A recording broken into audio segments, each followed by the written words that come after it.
మరవను ఆహారంబును మరవను ఆహారంబును మరవను సంసార సుఖము మరవను ఇంద్రియ భోగము మాధవని మాయా మాధవని మాయా. ఎందుకు మరవలేము?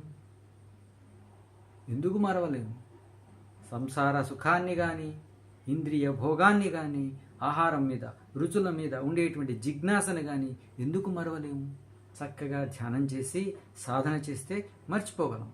కేవలం మాధవాని మాయాని వదిలేస్తే మర్చిపోకుండా ఉంటాం. ఎప్పుడూ అదే గుర్తుపెట్టుకుంటూ ఉంటాం. మాధవాని మాయని వదిలేయడం కాదు, ఆ మాయ నుంచి బయటికి ఎలా రావాలి అది చక్కగా ధ్యానం చేసి సాధన చేయాలి.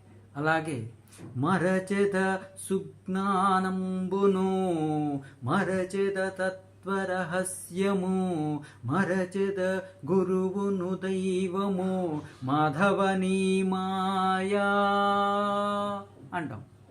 ఇక్కడ కూడా చూసామా? ఎందుకు మర్చిపోదాం? ఎందుకు మర్చిపోవాలి? జ్ఞానాన్ని ఎందుకు మర్చిపోవాలి? తత్వరహస్యాన్ని ఎందుకు మర్చిపోతాం? గురువును దైవాన్ని ఎందుకు మర్చిపోతాం? చక్కగా సాధన చేసి నిధిధ్యాసనందు పెట్టుకొని ధ్యానం చేసి సాధించుకోవచ్చు.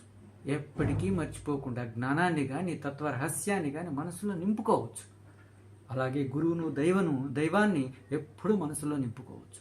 ఏమి దాన్ని మర్చిపోవాల్సిన అవసరం లేదు. అది మాయా అని వదిలేయకూడదు. చక్కగా సాధన చేయాలి, ధ్యానం చేయాలి.